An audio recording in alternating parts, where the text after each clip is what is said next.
Greetings,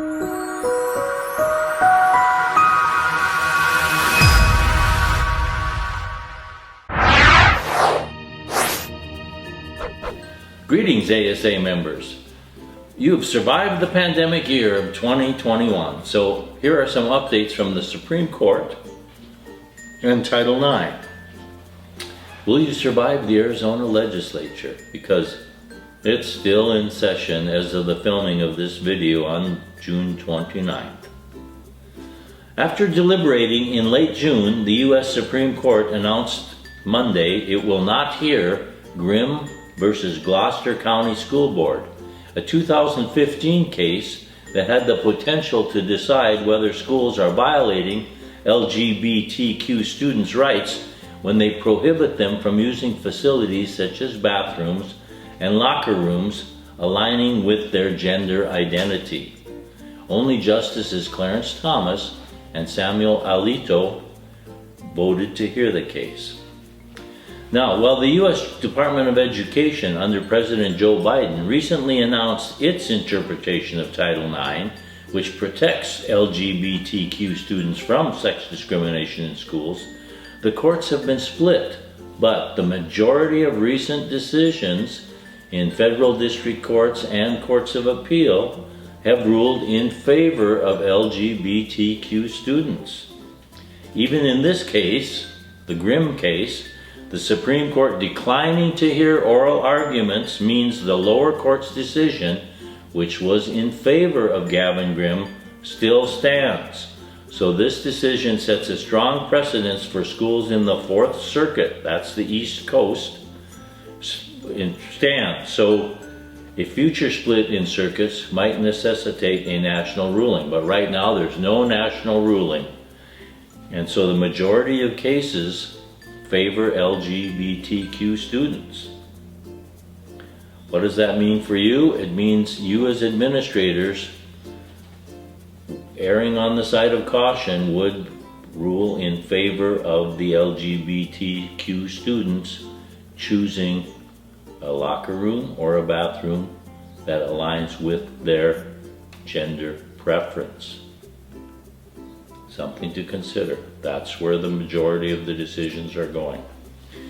Okay, let's move on to another Supreme Court of the United States SCOTUS case. On Wednesday, they ruled, that's Wednesday of last week, a Pennsylvania school district had violated the First Amendment by punishing a student for a vulgar social media message sent while she was not on school grounds. The decision in Mahanoy School District versus BL on a vote of 8-1, did not establish a categorical ban on regulating student speech outside of school, citing the need for school systems to be able to deal with issues like bullying and threats. So it ruled in favor of this. It was a cheerleader case. It ruled in favor of the student, but it did not categorically ban school districts from regulating speech from off campus. Instead, this decision set out factors that courts should assess in weighing the right of administrators to punish speech in non-school settings. Okay, but on the other hand, this was the first time in more than 50 years that a high school student won a free speech case in the Supreme Court. That's a long time, a half a century. And the decision emphasized that courts should be skeptical of efforts to constrain off-campus speech. But the decision did not give a blanket prohibition against schools' governance of such speech. Breyer, who wrote the decision, singled out some areas where schools could intervene. And here's what you need to know. What are those areas? They include, he wrote, serious or severe bullying or harassment targeting particular individuals, threats aimed at teachers or other students, the failure to follow rules concerning lessons, the writing of papers, the use of computers, or participation in other online school activities, and breaches of school security devices, that's an important one, including material maintained within school computers. So those are the areas where schools can intervene in off-campus speech. Finally, this is the critical one. Substantial disruption of learning-related activities or the protection of those who make up a school community. So that nexus that we always say, the nexus, the relationship to disruption of the school, if you can prove that, you can discipline a student for off-campus speech. But take care in doing so. Now let's move on to Title IX. The United States Department of Education said it plans to propose to amend the Title IX regulations consistent with the priorities of the Biden-Harris administration. Now, that's big news because we haven't liked the DeVos Title IX extensive rulings, which we've spent a lot of time training people on. So what's the surprise? The surprise is, when will they do this proposed amending of the regulations? In May of 2022. That's at the end of the next school year. They're going to propose amending the regulations. That means we will have the DeVos Title IX process for the entire upcoming school year and possibly beyond. So if you weren't trained in that process last year, the process of coordinators, decision makers, investigators, you need to get that training, because we're going to be living with Betsy DeVos, the gift that keeps on giving. It's going to keep on giving for another year at least. Finally, let's move on happily to our state legislators. Talk about another gift that's been giving for 6 months and is continuing. They're still working on the budget. Yes, it must be approved as required by the Constitution prior to July 1st. And as of this filming, it's June 29th. But they have one more day, so what's holding them up? Well, there's multiple inclusions of non-budgetary items in the budget.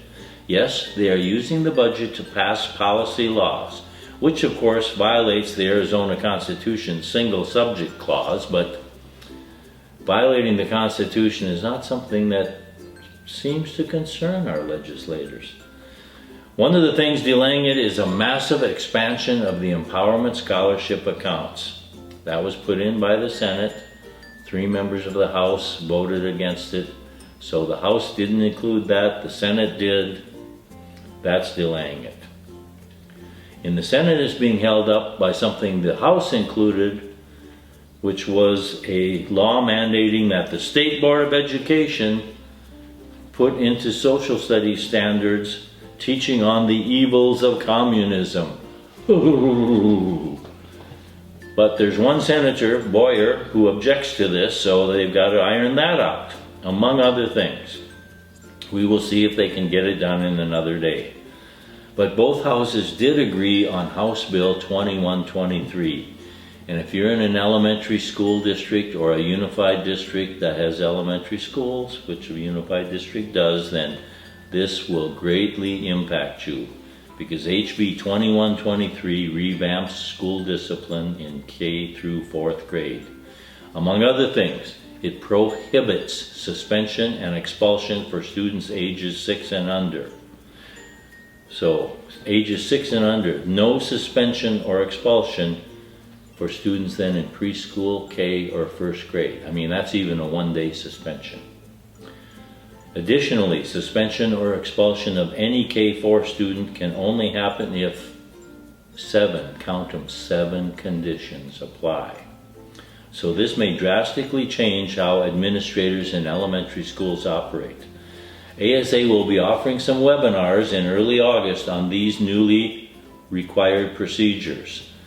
Stay tuned for more details so you can remain in compliance, and we'll be publicizing the dates of those webinars, and they'll be members-only webinars. You're seeing this update if you were an ASA member in the just completed 2021 school year, or if you have joined for 21-22. Now, if you have not joined for 21-22, this will be your last video update. Oh boo-hoo, you might be saying. But you will not then be eligible for the upcoming webinars on Title IX, on school discipline, and on other subjects which will come up, which we will want to tell you about. So join now to continue receiving the good, the bad, and yes, the ugly from the federal, state, and local happenings in our field, as well as the celebrations of the good work that our ASA members and their schools are in fact doing. Enjoy whatever is left of your summer and prepare for 21-22 because they're coming back.